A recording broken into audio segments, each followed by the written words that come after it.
दोस्तों नमस्कार, स्वागत है आपका मेरे YouTube मंच पर। नए हैं तो एक बार चैनल को सब्सक्राइब कर दें क्योंकि डेफिनेटली आपको बहुत हेल्प होने वाली है। आज जो डिस्कशन मैंने रखा है वो डिस्कशन है यूजीसी नेट और एमपी सेट और अन्य राज्यों में जो आपकी एप्टीट्यूड की, टीचिंग एबिलिटी की, हाँ असिस्टेंट प्रोफेसर बनने जाते हैं उसको लेकर के जो एलिजिबिलिटी एग्जाम होती है, उस एग्जाम के लिए प्रथम प्रश्न पत्र जो है उसको आप कैसे तैयार करें, फर्स्ट पेपर कैसे तैयार करें, उस पर हम डिस्कशन करेंगे। देखिए बहुत इंपॉर्टेंट सेशन होने वाला है। अगर आप गंभीर हैं, क्योंकि यहां गंभीर विद्यार्थी ही चाहिए, यूजीसी नेट जो क्रैक करेगा उसके पास पेशेंस होना चाहिए, उसके पास सब्जेक्ट पढ़ने के लिए, कंसेप्ट पढ़ने के लिए समय होना चाहिए और सब्जेक्ट में कमांड होनी चाहिए। नंबर 2 कि अगर आप ध्यान से सुनेंगे तो मैं यहां पर सिर्फ और सिर्फ आपको ये सिलेबस के पॉइंट डिस्कस नहीं कराने वाला हूं कि इसमें ये लिखा है, ये पॉइंट है, ऐसा है वैसा है, ये आपको भी पता है, इनफ मैच्योर हैं आप। पोस्ट ग्रेजुएट करके अगर आप आ रहे हैं, सीधी सी बात है, यूजीसी नेट आप दे रहे हैं तो पोस्ट ग्रेजुएशन आपने कर लिया है, या एमपी सेट दे रहे हैं आप, स्टेट एलिजिबिलिटी टेस्ट पात्रता परीक्षा राज्य की, तो भी आप पोस्ट ग्रेजुएट है। तो आपको ये बताने की जरूरत नहीं है कि ये पाठ्यक्रम है, ये सिलेबस है, ये कीवर्ड्स है। हम जो कुल डिस्कस करेंगे इस सेशन में, जो कोर मेरा फोकस होने वाला है कि इन 10 यूनिट्स को कैसे क्रैक किया जाए, कैसे पढ़ा जाए, किस तरीके से आपका यूजीसी नेट तैयार होगा। भेड़ चाल अक्सर होती है। अब बहुत सारे विद्यार्थी यूजीसी नेट की तरफ भाग रहे हैं, एमपी सेट की तरफ भाग रहे हैं। क्यों? तो भैया इसीलिए क्योंकि वहां पर डिमांड है, वहां वैकेंसीज आ रही है। अब वैकेंसी आ रही है तो आपको तैयार होना है। आपका जो सेकंड सब्जेक्टिव पेपर होगा, व्यक्तिगत तौर पर भी मैंने महसूस किया और ऐसे भी बहुत सारे विद्यार्थियों के संपर्क में मैंने इस चीज को देखा। क्या देखा? तो बहुत सारे स्टूडेंट ये कहते हैं कि सर पोस्ट ग्रेजुएशन तो हमने एमए कर लिया, मान लो आपने एमए इतिहास में किया, समाजशास्त्र में, जैसे मैंने इकोनॉमिक्स में किया और मेरा यूजीसी नेट क्वालिफाई इकोनॉमिक्स है, तो अलग अलग विषय से आप जो है नेट करते हैं, लेकिन आपका जो पेपर 2 है नेट के लेवल पर कई बार कंप्लीट नहीं हो पाता या अपेक्षाकृत इनफ आप उसमें बेस्ट नहीं कर पाते। बहुत सारे एस्पिरेंट्स और स्टूडेंट्स का रेशियो ये कहता है। ईमानदारी की बात, आप सहमत है तो कमेंट में बोल देना। लेकिन अब स्कोर कहां करें? परीक्षा में एग्जाम तो निकालना है गुरु, तो स्कोर करने का एरिया हमारे पास यहां पर है। कहां पर है? यहां पर स्कोर कर सकते हैं फर्स्ट पेपर में। अब फर्स्ट पेपर में कैसे स्कोर करें? तो फर्स्ट पेपर में हमारे पास 50 क्वेश्चंस हैं और ये 50 क्वेश्चंस में से आप अगर 30-35 क्वेश्चन बना रहे हैं तो आप मैं कहूंगा कि एवरेज से बहुत अच्छा कर रहे हैं। और अगर आप 35 से प्लस जा रहे हैं तो आप एक्स्ट्रा ऑर्डिनरी एफर्ट के साथ जा रहे हैं, बहुत बेहतरीन आपने परफॉर्मेंस किया है। हर एक प्रश्न पर आपको 2 नंबर मिलेंगे। दैट मीन्स कि आपने, मैं कह रहा हूं कि अगर 35 क्वेश्चन भी क्रैक कर गए तो आपके पास 70 मार्क्स है यहां पर।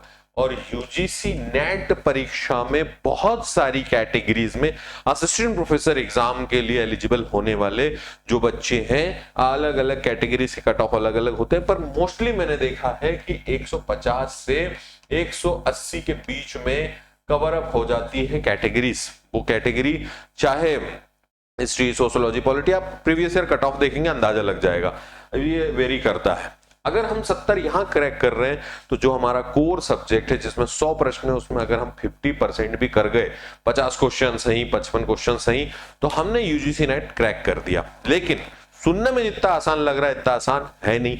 अब यहां 35 पहुंचाना और वहां 55-60 पहुंचाना, उसके लिए हमको क्या करना है? सतत अभ्यास और मेहनत और सही दिशा में काम। यहाँ ज्ञान देने के लिए बहुत सारे लोग हैं, बहुत सारे संसाधन भी आपके पास उपलब्ध हो गए, तो सतत दिशा में आप काम कैसे करोगे उस पर मैं बात करने वाला हूं। अब ये जो फर्स्ट पेपर है ना, माइनस मार्किंग नहीं है, नेगेटिव मार्किंग नहीं है, तो हमको तुक्का लगाने का लोड नहीं।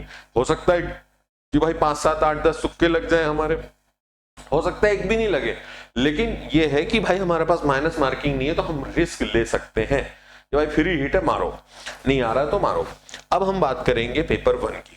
जो कुल डिस्कशन है बहुत ध्यान से समझना है, एक एक चीज को मैं बताऊंगा उस तरीके से कि पेपर कैसे तैयार होगा। पेपर ऐसे तैयार होगा गुरु कि इसको हम पहले तो रफ कर देते हैं क्योंकि ये आपको समझ में आ गया। पहली यूनिट देखो, जो बच्चे एमपी सेट वाले हैं या राजस्थान वाले हैं या बिहार वाले हैं या अन्य राज्यों के हैं, मैंने यहां पर जो सिलेबस लिया है वो यूजीसी नेट पेपर 1 का है। सेम पैटर्न सिलेबस अभी इसके जस्ट बाद में एमपी सेट की पीडीएफ भी लगा दूंगा, आपको देखने के लिए मिल जाएगा, शब्द ऊपर नीचे, लेकिन सिलेबस वही है, बस परीक्षा के क्वेश्चन पूछने के स्तर में अंतर आता है। यूजीसी नेट आपने क्रैक कर लिया तो आप राज्य पात्रता के लिए भी एलिजिबल हो गए हैं। तो हम यूजीसी नेट पेपर 1 को डिस्कस कर रहे हैं, सेम आपको एमपी सेट में भी मिलेगा, वो पीडीएफ में जस्ट इसके बाद बताऊंगा। सेम कंसेप्ट है, सेम टॉपिक्स है, लेवल ऊपर नीचे हो जाएगा। अब देखो, सबसे पहली यूनिट जो आपको कह रही है टीचिंग एप्टीट्यूड, ध्यान देना, टीचिंग एप्टीट्यूड की बात हो रही है। टीचिंग एप्टीट्यूड में क्या कहा जा रहा है? Teaching concept, objective, level of teaching, memory, understanding and reflective characteristics and basic requirements. अब यहां पर समझो क्या मांग रहा है एग्जामिनर की अपेक्षा क्या है आपसे। मैं एक शिक्षक हूं, आप मेरी क्लास देख रहे हो, आप मेरे इस वीडियो को सुन रहे हो, क्यों सुन रहे हो? काफी टाइम से आप में से बहुत सारे स्टूडेंट मुझे फॉलो कर रहे हैं, आगे हो सकता है इस वीडियो में नए लोग जुड़े और आगे फॉलो करें। क्यों कर रहे हो? क्योंकि आपकी आवश्यकता है कि भाई यूजीसी नेट का एग्जाम आपने भरा या एमपी सेट का आपने एग्जाम भरा, और एमपी सेट के लिए यार प्रथम प्रश्न पत्र के लिए क्या करो तो अर्जुन सर की क्लास देखते हैं। अर्जुन सर ने बोला था कि एक वीडियो बेहतरीन बनाऊंगा, शानदार झमाझम, जिसमें मैं तुम्हारे कंसेप्ट क्लियर कर दूंगा, क्योंकि तुम्हारी आवश्यकता है और तुम्हारी आवश्यकता की पूर्ति इस प्लेटफॉर्म पर अगर हो पा रही है तो वो नंबर 3 की मैं तुम्हारे से कनेक्ट कर पा रहा हूं, तुमको मेरी भाषा समझ में आ रही है, तुमको मेरे पढ़ाने का तरीका समझ में आ रहा है, तुमको मेरे स्किल से समझ में आ रहे हैं और तुम मुझ पर भरोसा कर पा रहे हो कि ये जो कंटेंट हमें बता रहा है वो हो सकता है क्या सही बता रहा है। तो यही सब तो चाहिए एक शिक्षक को, एक विद्यार्थी को एक शिक्षक से क्या अपेक्षित है। हम कहीं ट्यूशन पढ़ने जाते हैं, कोचिंग पढ़ने जाते हैं, क्या अपेक्षित है, बस उसी की बात कर रहा है ये, और कुछ नहीं है। मैं बहुत सिंपल सरल चीजों से, एग्जांपल से चीजों को पढ़ाता रहा हूं। तो यहां पर कहा कंसेप्ट क्या है टीचिंग का, उद्देश्य क्या है, ऑब्जेक्टिव्स की बात की है भाई, उद्देश्य की बात की है, फिर क्या बात की है, level of teaching, memory, understanding and reflecting, कि भाई कैसे आप समझाओगे, सामने वाला कैसे समझेगा, उसका लेवल ऑफ अंडरस्टैंडिंग कैसा है, कंसेप्ट कैसे। अब इस आधार पर प्रश्न पूछे जाते हैं। अब आप बोलोगे कि सर प्रश्न कैसे, तो एक अभी के वीडियो में मैं सिर्फ स्ट्रेटेजी बता रहा हूं, मैं प्रीवियस ईयर क्वेश्चन भी कराऊंगा, हुआ तो यहां बहुत सारे वीडियोस आपको फ्री यूट्यूब पर मिल जाएंगे, और किसी प्लेटफॉर्म पर अगर पढ़ाया तो मैं वहां आपको पेड कोर्स दे दूंगा इसका। आप समझिए, understanding and reflective, characteristics and basic requirement. आपको ये कंसेप्ट तो समझ में आ गया कि गुरु ये बोला जा रहा है। आप सिर्फ ये सोचो कि आप प्रीवियस ईयर क्वेश्चन लगा के आप फर्स्ट पेपर में 35 क्वेश्चन सही कर जाओगे, 40 क्वेश्चन सही कर जाओगे, तो गुरु ब्रह्म में हो। किसमें हो? ब्रह्म में हो। अब हम आगे बात करते हैं नंबर 2 फर्स्ट यूनिट में, bullet, learners characteristics, characteristics of adolescent and adult learners, academic, social, emotional and cognitive individual difference. देखो क्या होता है यहां, वो ये कहना चाह रहा है हर एक व्यक्ति की समझ, मैंने इंग्लिश में लिया है, हिंदी वाले हिंदी पीडीएफ भी सामने रखेंगे, समझ में आ जाएगा, बाइलिंगुअल हो जाएगा जिससे, क्योंकि मैं हिंदी में एक्सप्लेन कर रहा हूं। अब यहां बोल रहा है लर्नर्स कैरेक्टरिस्टिक्स, मतलब जो सीखने वाला है उसकी क्या विशेषता है। हर एक व्यक्ति, उसका सामाजिक चिंतन अलग हो सकता है, सोसाइटी, इकोनॉमी, अलग अलग लेवल पर अलग अलग तरीके का विद्यार्थी मिलेगा, है ना। कई बड़े छोटे लर्नर्स की अगर हम बात करें, academic, social, emotional, cognitive, individual difference, तो उनमें जो असमानताएं हैं, उन असमानताओं को किस प्रकार हम देखेंगे, उन असमानता से रिलेटेड आपको क्या पूछा जाएगा, क्वेश्चन पूछा जाएगा। अब यहां ध्यान देना, नेट में ऐसा नहीं है कि सीधा फैक्चुअल दे दिया, कथन कारण दिए जाते हैं, ए सही है, बी सही है। कैसे क्रैक करोगे पहली और दूसरी यूनिट को, उसका एक बहुत रामबाण तरीका बताऊंगा एक लाइन में, आखिरी तक बने रहना। फिर हम आते हैं factor affecting teaching related to, देखो ध्यान से समझना क्या कह रहा है, factor affecting teaching related to, जो ऐसे कारक जो किसको अफेक्ट कर रहे हैं, teaching related to teacher, learner, support material, instructional facilities, learning environment and institution, मतलब हमारी पढ़ाई में ऐसे कौन से जो एलिमेंट्स हैं जिसकी बात हो रही है, factors affecting teaching related to, कि भाई पढ़ाने से रिलेटेड ऐसे कौन कौन सा, अब जैसे कि आज आप पढ़ पा रहे हो, क्यों? क्योंकि टेक्नोलॉजी है, तो उसी सब की बात, उससे रिलेटेड जो है क्वेश्चन यहाँ पूछे जाएंगे आपसे कि भाई टीचर है, लर्नर है, सपोर्ट मटेरियल है, कि कंटेंट की कमी है, दूसरी चीजों की कमी है। कई बार होता है कि टीचर की बात ही समझ नहीं आ रही। हमने अक्सर कॉलेजेस में बंक किया है, कई बार तो स्कूल से बंक किया, क्यों? अरे यार नहीं यार, वो टीचर का लेक्चर ठीक नहीं लग रहा। इवन कोचिंग में सिविल सर्विसेज की तैयारी करने के दौरान भी बच्चे करते हैं कि एमपीपीएससी में सर आप फिलॉसफी पढ़ा रहे हो, ठीक, आपकी क्लास ठीक समझ में आ रही है, या आपकी क्लास नहीं आ रही है तो पहले वाले सर की क्लास में पढ़ा, अपनी क्लास में गोल, अपनी क्लास में पढ़ा तो दूसरी की क्लास में गोल, और ऐसे कारक होते हैं जिनसे क्वेश्चंस बन सकते हैं। फिर हम बात करेंगे method of teaching in institutions of higher learning. बहुत इंपॉर्टेंट है मेथड ऑफ टीचिंग। जब मैं आप लोगों से बात कर रहा हूं तो मुझे पता है कि मैं पोस्ट ग्रेजुएट लेवल के बच्चे से, स्टूडेंट से, एस्पिरेंट से इंटरेक्ट कर रहा हूं, हायर एजुकेशन में हूं, और उसको मैं किस तरीके से ट्रीट करूंगा, मेरी टीचिंग स्किल्स कैसी होंगी, मेरे एफर्ट्स कैसे होंगे, मेरे एग्जाम्पल्स कैसे होंगे, मेरे पढ़ाने का तरीका कैसे होगा, मेरे पॉइंट ऑफ व्यू कैसे होंगे, मेरी अंडरस्टैंडिंग और कम्युनिकेशन लेवल कैसी होगी, ये सब कुछ आपको यूनिट 1 में जो आपको टीचिंग एप्टीट्यूड है वो एक्सपेक्ट करता है क्वेश्चन में आपसे एग्जामिनर, और इसको क्रैक करना है तो बस मेरे साथ बने रहे। आगे बढ़ते हैं, teacher centred versus learner centred methods, कि भाई एक टीचर केंद्रित मेथड हो गई, एक लर्नर केंद्रित। भाई मेरा दिमाग है कि मैं तुमको कुछ चीजें सोच के समझा रहा हूं, तुम कुछ चीजें सोच के समझ रहे हो, है ना। ऑफलाइन ऑनलाइन मेथड, जिसमें हाँ ये दो चीजें बहुत इंपॉर्टेंट है, जो गवर्नमेंट के पोर्टल्स हैं स्वयं और ये स्वयं प्रभा, ये जो इस तरीके के कई जो ऐसे पोर्टल्स और कई ऐसी स्कीम्स हैं जो बहुत इंपॉर्टेंट है, जिनसे क्वेश्चंस बनता है। तो मेरा ख्याल है कि हमने लगभग 8-10 मिनट फर्स्ट यूनिट पे डिस्कशन कर लिया है, और आपको थोड़ी बहुत बातें समझ में आई होगी कि मैं क्या कहना चाह रहा हूं। इसमें जो कुल सार है, इसमें और दूसरी यूनिट में भी एप्लीकेबल होगा, आपको ये समझ के क्वेश्चन को हल करना है कि आप टीचर हैं तो आप किस तरीके से डील करेंगे, या ऐसा और सरल कर दूं तो आप ये समझो कि एक विद्यार्थी के नाते आप क्या अपेक्षित रखते हैं टीचरों से, और दोनों का सामंजस्य बिठा करके आप इसको क्रैक कर जाएंगे। 5 से 6 प्रश्न मान के चलो आप यहां से आ जाते हैं, इस यूनिट से 5 से 6 क्वेश्चन आपके कहीं नहीं गए। ठीक है, क्लियर हुआ यहां तक? चलो आगे बढ़ते हैं। ठीक है, टीचिंग सपोर्ट सिस्टम, वही मैंने जो आपको बताया, सपोर्ट सिस्टम, उसके टाइप्स, कंप्यूटर बेस्ड, और जो भी हमने फर्स्ट यूनिट में डिस्कस किया।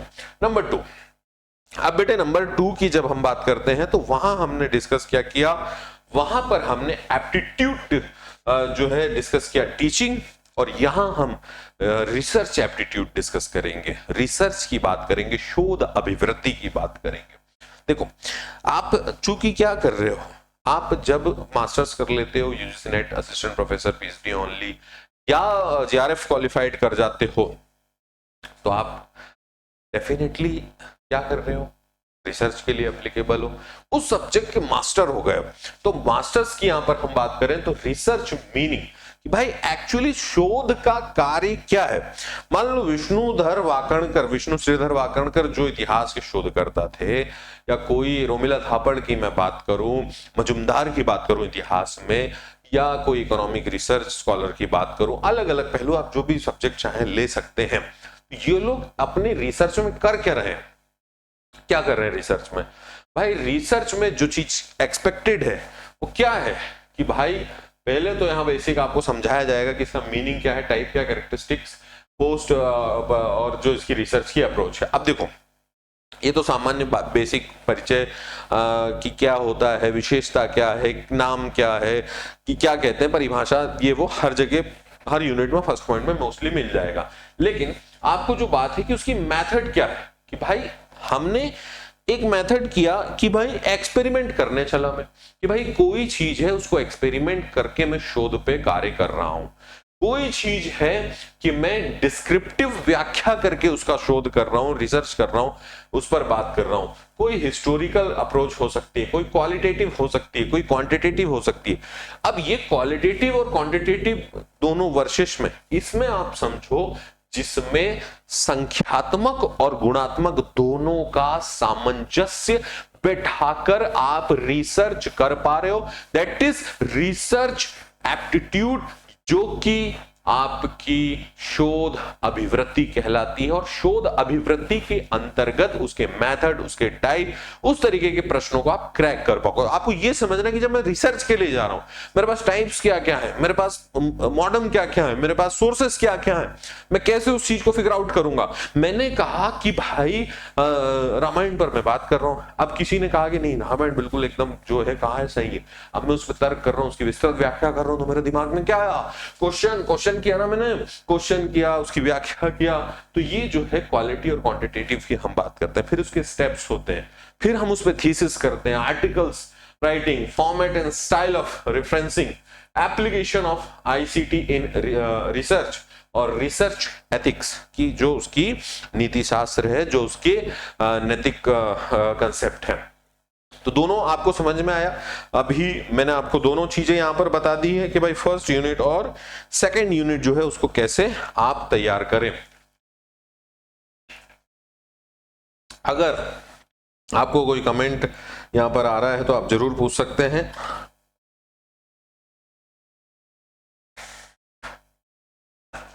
दोनों यूनिट में आप एक चीज समझिए, टीचिंग का उद्देश्य क्या है। टीचिंग का कुल उद्देश्य मैं आपको बताता हूं। टीचिंग का उद्देश्य है जो लर्नर है, लर्नर उसके व्यवहार में बदलाव लाना, उसके व्यवहार में बदलाव लाना। बहुत सारे विद्यार्थी ये वीडियो देख रहे हैं, किसी ने मुझसे फिलॉसफी पढ़ी है, किसी ने मुझसे हिस्ट्री पढ़ी है, किसी ने मुझसे इकोनॉमिक्स पढ़ा हुआ है। अब मेरे द्वारा जो दर्शन पढ़ाया गया, उसके पढ़ने के बाद उसके व्यवहार में हो सकता कुछ परिवर्तन आया हो, उसने कुछ सोचना स्टार्ट किया हो, कुछ अलग अलग कंसेप्ट होते हैं। तो यही दोनों जो यूनिट है इस पर जोर देती हैं। विस्तृत कंसेप्ट जब तक क्लियर नहीं होगा, तुम भूल जाओ, तुक्के लग जाए, वो एक अलग बात है, बाकी आसान नहीं है, निकलेगा। तीसरे पॉइंट पर आता हूं मैं, कॉम्प्रिहेंसिव। अब हम यहां पर बात करेंगे गद्यांश की। अब यहां आपको चाहिए स्पीड, और ये आएगी प्रैक्टिस से। स्पीड आएगी किससे? Practice make man perfect. अभी जो गद्यांश है ना, इस गद्यांश को आप कैसे क्रैक कर सकते हो? आपको जितनी स्पीड में इंग्लिश का हो, हिंदी का हो, आप पढ़ लो, एक। दूसरा, इसमें आप ढूंढो कीवर्ड्स। इसमें जो प्रश्न आते हैं उनमें उनसे रिलेटेड, बस इस शब्द में ये यूनिट क्रैक हो जाएगी। कीवर्ड, आप अगर अच्छे कीवर्ड ढूंढ लाए, अच्छे कीवर्ड्स आपने देख लिए, अच्छे कीवर्ड्स मतलब पैराग्राफ में जो है उसकी बात कर रहा हूं, ऐसा मन से नहीं बोल रहा। कीवर्ड्स जो है आप अगर वो कर पा रहे हो, दैट ये वाला आपका क्लियर।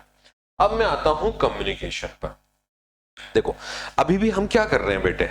अभी भी हम कम्युनिकेशन कर रहे हैं, और कम्युनिकेशन बहुत जरूरी है। मैं आपको बहुत अच्छा उदाहरण देता हूं।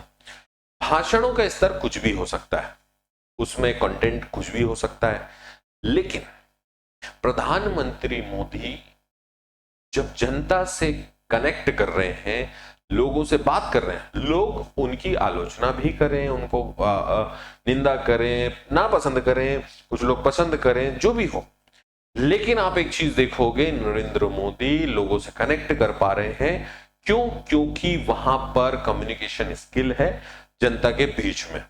वहीं पुराने जो लीडर्स थे, या कांग्रेस के जो leaders, well educated, well qualified, well knowledge, इनसे कई गुना ज्यादा क्षमतावान, लेकिन वो पब्लिक से कम्युनिकेशन नहीं कर पा रहे थे, कनेक्ट नहीं कर पा रहे थे। चाहे उनमें डॉक्टर मनमोहन सिंह जैसे विद्वान व्यक्ति क्यों न हो। 2014 के पहले बहुत सारे लोगों को ये नहीं पता था, बच्चों को, छोटे लोगों को जो जानते नहीं है कि भारत का प्रधानमंत्री का नाम क्या है, बहुत लोगों को नहीं मालूम था। लेकिन 14 में छोटे से बच्चे को भी रट गया था हर हर मोदी, घर घर मोदी। तो मोदी ने कम्युनिकेशन तो किया, तो वो कम्युनिकेशन टीचिंग एप्टीट्यूड में या जो टीचिंग एग्जाम्स में आपसे अपेक्षित है वो बहुत ज्यादा इंपॉर्टेंट हो जाता है। इस एग्जाम्पल से आपको कंसेप्ट समझ में आ रहा होगा। अभी कम्युनिकेशन को सब्जेक्ट से जोड़ता हूं। Communication meaning types and characteristics of communication, कि भाई उसके प्रकार, संप्रेषण के क्या क्या प्रकार होते हैं। बौद्धिक संप्रेषण होता है, लिखित संप्रेषण होता है, हम मौखिक संप्रेषण करते हैं, ठीक है। अलग अलग जो उसके टाइप्स हैं उनसे क्वेश्चन बनेगा। इफेक्टिव कम्युनिकेशन कैसे होगा। अब अच्छा कम्युनिकेशन करना है तो वो कम्युनिकेशन हमेशा कोशिश देखना कि वर्बल होगा, नॉन वर्बल होगा, इंटरकल्चरल, ये क्वेश्चन कराएंगे। पूछा गया क्वेश्चन है कि भाई रिटन होगा या ओरल होगा, कि भाई ओरल में भी हमको चीजें समझ में आ रही, रिटन में भी आ रही, या इशारों से हो रहा है ना, अलग अलग, non verbal, intercultural, group communication, class room communication. अब इसमें बैरियर क्या है, इसमें अवरोध क्या है, और मास मीडिया और सोसाइटी, ये भी एक बोनस यूनिट है। मैं जिसको बोनस यूनिट मानूंगा कि जिसमें आप बहुत अच्छा कर सकते हो, बहुत शानदार रणनीति से इसमें काम कर सकते हो। आगे बढ़ते हैं। अब आगे क्या, तो unit 5 mathematical reasoning and aptitude. भाई अपने को जो है गुरु क्या है, रीजनिंग और गणित जो है ये आती नहीं है। आती इन द सेंस कि उतनी आती जितना अपना काम चल जाए। तो ये जो है आप मैथ्स और रीजनिंग वाले विद्वानों से पढ़े, लेकिन मैं आपको बताऊं कि बहुत क्लिष्ट, बहुत हाईफाई लेवल की नहीं आती। सामान्य व्यक्ति उसको क्रैक कर ले, वो आप इसको बना लोगे। टाइप ऑफ रीजनिंग, फिर आपके नंबर सीरीज जैसे क्वेश्चन आते हैं, है ना, लेटर सीरीज, कोड, रिलेशनशिप, जो सामान्य आप एग्जाम्स में कॉम्पिटिटिव में पढ़ते हो। आगे लॉजिकल रीजनिंग और मैथ्स की हमने बात कर ली। डीआई जो है ये 3 unit, maths, reasoning, DI data interpretation जो आप करते हो वो, फिर आपका ये जो लॉजिकल रीजनिंग है उससे रिलेटेड, और आपका 5, 6 और 7 ये 3 यूनिट मैथ्स और रीजनिंग वाली। अब मैं आगे आता हूं। इन 3 यूनिट की मैं बहुत ज्यादा व्याख्या इसलिए नहीं कर रहा हूं, मैं कर सकता हूं, एक एक पॉइंट पढ़ सकता हूं, बट चूंकि वो मेरे विषय नहीं है, उन विषयों का मुझे पढ़ाने का अनुभव नहीं है, इसलिए मैं उस पर चर्चा नहीं करूंगा। उनके यहाँ सर आप डिटेल्स ले सकते हैं। मेरा व्हाट्सएप ग्रुप की लिंक मैंने कमेंट बॉक्स में पिन की है और डिस्क्रिप्शन में भी मिल जाएगी, वहां ये पीडीएफ मिल जाएगी आपको, तो आप वहां से इसको प्राप्त कर सकते हैं। फिर हम आगे आते हैं 8वीं यूनिट पे, जो पूछी जा रही है इंफॉर्मेशन एंड कम्युनिकेशन टेक्नोलॉजी से। याद रखना ये वो यूनिट है जिसके क्वेश्चन करंट अफेयर्स से जुड़ते हैं। किससे जुड़ते हैं बेटा, करंट अफेयर्स से। करंट अफेयर्स बहुत इंपॉर्टेंट बिंदु है। ICT, computer, information technology, email, audio, video conferencing, ये सब जो पॉइंट्स है कंप्यूटर से जुड़ करके ये यूनिट आपको पूछी जाएगी, करंट अफेयर्स से जुड़ करके यूनिट पूछी जाएगी। तो इसको आप करंट से जोड़कर पढ़ें। बेसिक ऑफ इंटरनेट क्या है, सामान्य वही, प्रथम पीढ़ी के कंप्यूटर, दूसरी पीढ़ी के कंप्यूटर की सॉफ्टवेयर डिवाइस, हार्डवेयर डिवाइस, ये वो, इस तरीके के इंटरनेट क्या होता है, ऑडियो, वीडियो कॉन्फ्रेंसिंग, अभी आर्टिफिशियल इंटेलिजेंस आ गया, उससे रिलेटेड कुछ क्वेश्चंस जो है आपको पूछे जाएंगे। अब मैं बात करूंगा अंतिम 2 यूनिट्स की। अंतिम 2 यूनिट पर आते हैं। अंतिम 2 यूनिट क्या कह रही है, अंतिम 2 यूनिट में पीपल डेवलपमेंट एंड एनवायरमेंट। देखो, लोगों का विकास, पर्यावरण का विकास, development and environment, millennium development and sustainable development goal, कि भाई लॉन्ग टर्म में सस्टेनेबल डेवलपमेंट की बात की जा रही है, उससे रिलेटेड आप इसको कुल मिलाकर इस यूनिट को आप ऐसा समझिए कि ये आपके लिए पढ़ने वाली ज्यादातर यूनिट है, जिसमें कंसेप्चुअल कंटेंट थोड़ा सा उतना अपेक्षाकृत नहीं है, कम है।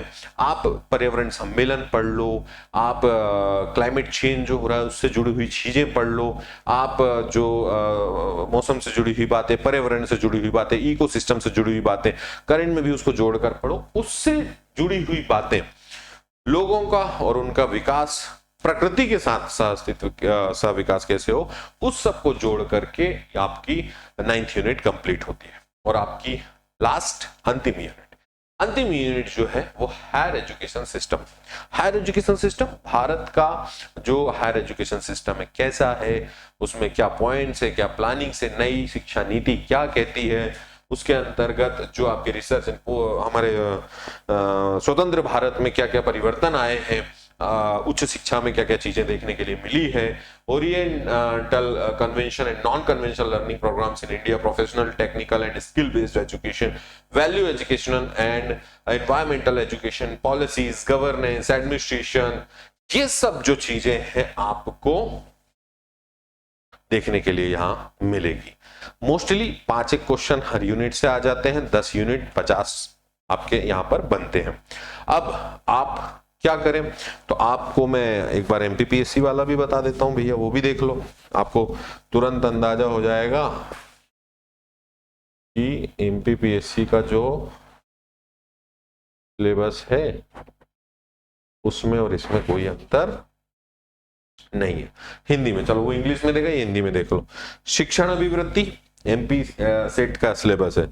शिक्षण अवधारणाएं, उद्देश्य, शिक्षण का स्तर, विशेषताएं, है ना, वही तथ्य, वही सब चीजें मैंने जो भी आप बताया।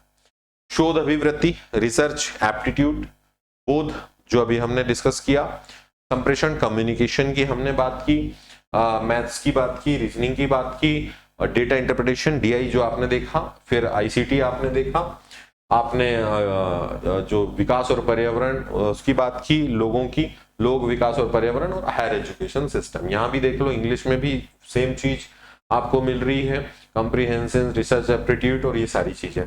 तो अब मैं आपकी क्या मदद कर सकता हूं, तो भैया पहली बात, आपको आपकी मदद स्वयं करनी है, आपको अधिक भटकना नहीं है। आप सिर्फ और सिर्फ आप पोस्ट ग्रेजुएट क्रैक की हो विद्यार्थी, अच्छी टेस्ट सीरीज लें, आप कोई अच्छा कोर्स लें। फर्स्ट पेपर तो मैं बहुत सारे टॉपिक्स आपको इसी चैनल पे दूंगा, आप सब्सक्राइब कर लें। आप केवीएस मदान की किताब ले सकते हैं, अच्छी किताब है केवीएस मदान को मैं रिकमेंड करूंगा आपके लिए कि आप केवीएस मदान जो है वो ले लो। इसके अलावा हिंदी इंग्लिश दोनों, और इसके अलावा जो यूथ कंपटीशन टाइम्स मैंने बताया प्रीवियस ईयर के लिए, आप वो ले सकते हो। आप चाहें अरिहंत की किताब तो वो भी किताब ले सकते हैं। इन 2-3 किताबों को लेकर के आप काम कर सकते हैं, और बाकी जो चीजें हैं निरंतर हम वीडियोस में मिलते रहेंगे, रेगुलर टच में रहेंगे। सेशन अच्छा लगा हो तो लाइक कर दें, और आपका कोई डाउट हो, क्वेरी हो, क्वेश्चन हो तो कमेंट बॉक्स में पूछ लें। मैंने एक कम समय में आपको 10 यूनिट कैसे तैयार करें ब्रीफ करने का प्रयास किया, फिर मैं इनके कंसेप्ट लेकर आपके बीच उपलब्ध होऊंगा। थैंक यू सो मच, नमस्कार।